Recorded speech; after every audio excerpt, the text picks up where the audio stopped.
Aloha, my name is Dr. Mitchell Eli, the Olohi of Pakueholo, and I want to welcome you to our demonstration and graduation, our Uniki today, here in lovely Iao Valley.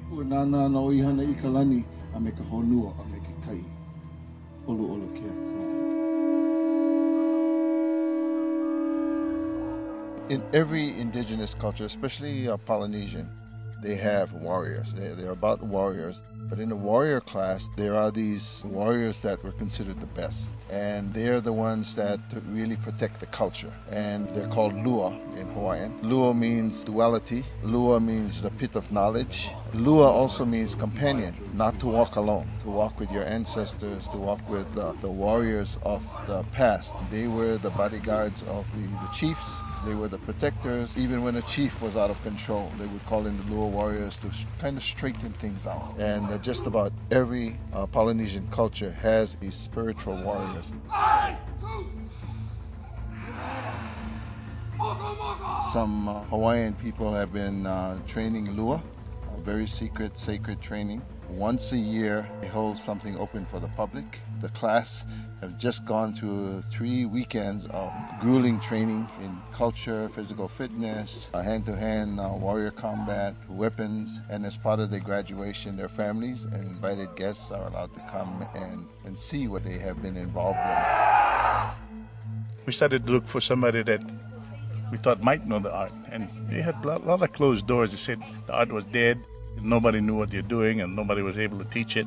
Till we finally found my teacher, Charles Ken. Talked to him, and it became a process of trying to have him accept us as students and learn this art. We have 3 weekends in which to teach these young warriors that know really nothing about hand-to-hand combat or using weapons and stuff, but they learn very quickly, and it's really wonderful to see when they come in. They might have an attitude, they don't know what they're doing and all that, but that 3rd weekend, they make the shift. They are more proficient in weaponry, they are more proficient in dance, and I think over 3 weeks since they're more intelligent.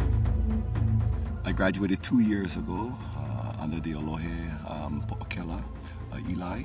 So for us, as we continue to do this art of Lua, we never walk alone. You know, we always walk with the ancestors. I know I must have given out at least 20 different applications, but out of the 20, maybe only one will hear the call of the ancestors, and it is really not me who chooses, it's the kupuna, the ones that not maybe physically here with us, but the one that's in the heavenly realm, in the spiritual realm, that wants to guide their mo'opuna or their grandchildren into this art. It was during the first trip of Hokulea down to Tahiti. They went down to Tahiti and to the Marquesas, and the warriors came out over there and they did a haka. And they did this haka, and everyone on the Hawaiian side, on Hokulea, nobody knew a Hawaiian response. All we had was the hula. And so we was able to do hula, give leis, give gifts. And at the time, someone went up to a different Olohe Billy Richards, and said, "Hey, where's your warriors?" And he started thinking about that, yeah.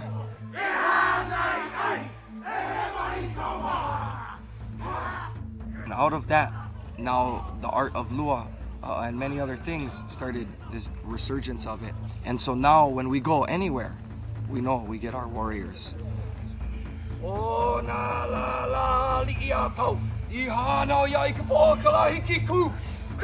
Lua is such a great thing because it's just about instilling pride and balance in our people, yeah, and finding out as much as we can about our culture.